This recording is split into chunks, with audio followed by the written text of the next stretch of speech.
Hey, my name is Robert Hayes. I'm 88 years old, and I don't think my children will ever call me the way they used to. I've had a long life, a respectable one, people would say.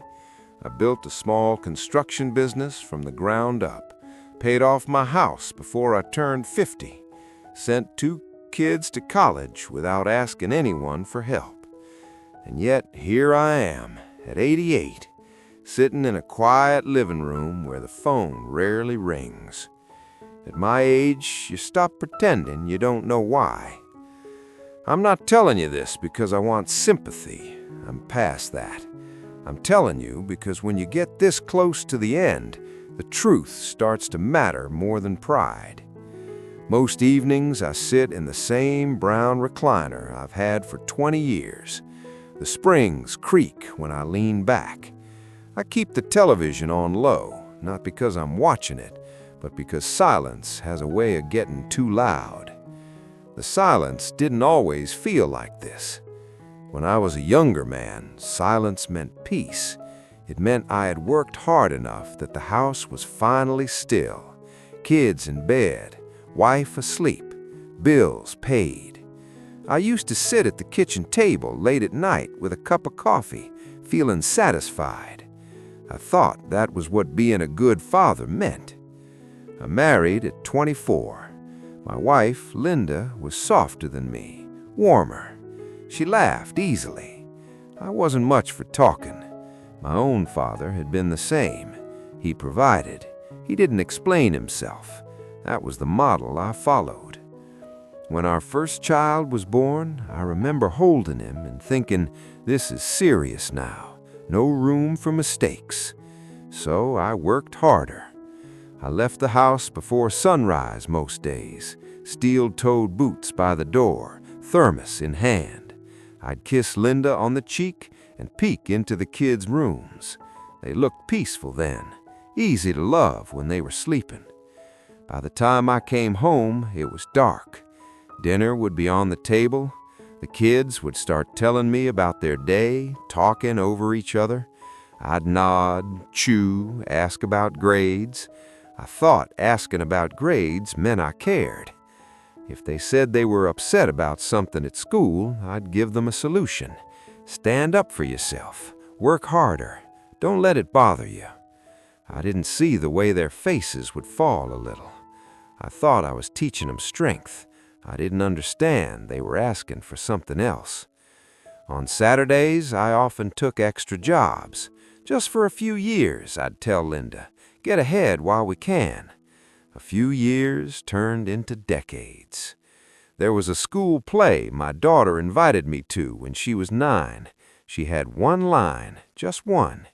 She practiced it in the kitchen while Linda stirred soup. She kept looking at me to see if I was listening. I was reading an estimate sheet. The night of the play, a client called about a delay at a job site. I chose to handle it in person. I told myself it was important. When I got home, the house was quiet. My daughter's costume was draped over a chair. I told her the next morning I was proud of her. She said, "It's okay, Dad." I believed her. That's the thing.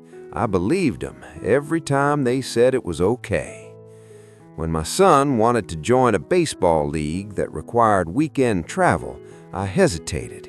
It meant rearranging work, losing income. We'll see next season, I said. There was always a next season in my mind. I didn't shout. I didn't drink too much. I wasn't cruel. From the outside, I was dependable. That word followed me everywhere. Dependable. At work, it was a compliment. At home, I'm not so sure. As the kids grew into teenagers, they stopped waiting up for me. They ate before I got home. Doors stayed closed more often. I assumed that was normal. Teenagers need space, I thought. Sometimes I'd knock and step into their rooms, ask about homework, remind them about responsibilities.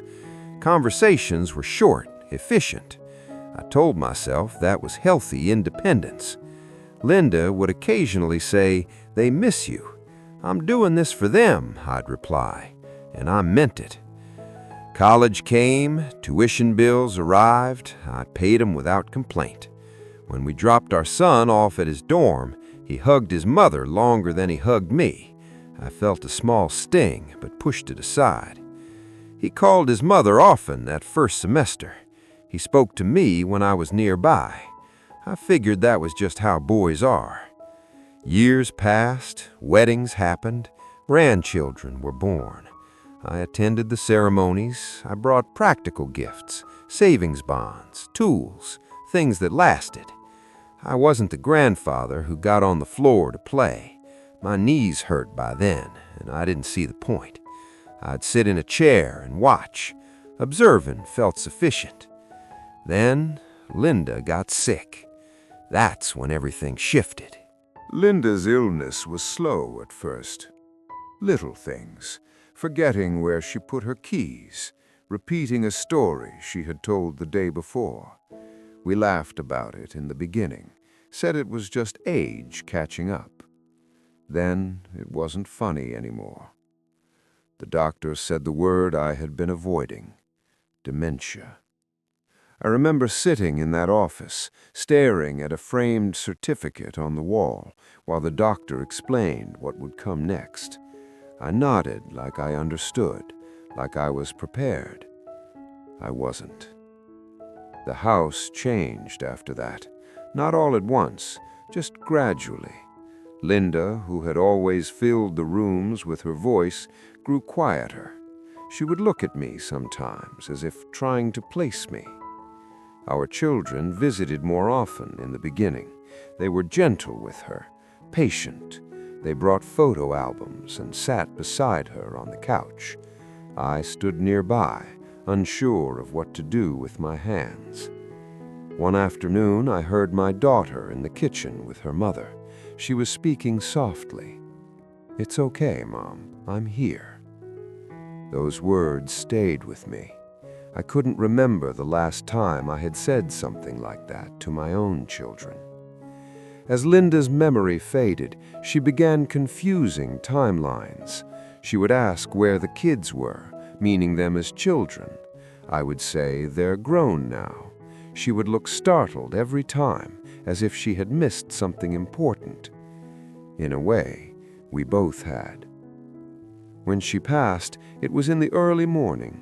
Quiet, no drama.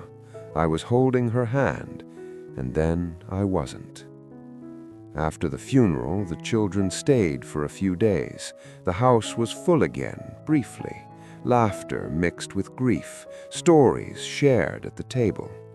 Then they went back to their lives, and I was alone in a way I had never been before. At first, they called regularly, checking on me, asking if I was eating properly, if I needed help with anything. I told them I was fine. "I can handle it," I'd say. That had always been my line. Gradually, the calls became shorter, then less frequent. Weeks passed, then a month, sometimes two. I would think about calling them, but something stopped me. Pride, maybe, or habit. I had spent a lifetime being the one who solved problems, not the one who admitted to loneliness. One evening, I dialed my son's number. He answered on the third ring. "Hey, Dad, everything okay?" That question again, as if a call from me had to mean something was wrong. "I just wanted to talk," I said. There was a pause. I could hear noise in the background, a television, maybe his kids arguing. "We're in the middle of dinner," he said. "Can I call you tomorrow?" He did call, 2 days later. The conversation was polite, careful. After we hung up, I sat in this same chair and felt something settle in my chest. Not anger, not even sadness exactly. Recognition. I started replaying the past in a way I hadn't allowed myself to before. All the evenings I came home too tired to really listen. All the times I chose a job site over a school event. All the next seasons that never came. I had taught my children to handle things on their own, to not expect too much, to not interrupt a busy man with feelings, and they learned the lesson well. They don't call because I showed them over and over that conversation was secondary, that presence could wait, that love was measured in bills paid and roofs repaired. I don't think they hate me. There's no bitterness in their voices, just distance. Distance can grow in quiet ways. Last year, my daughter visited alone. We sat at the kitchen table, the same table where she once practiced her single line for that school play. She looked older, of course, so do I. But in certain angles of light, I could still see the little girl who kept glancing at me for attention. "Dad," she said gently, "you were always working." I nodded.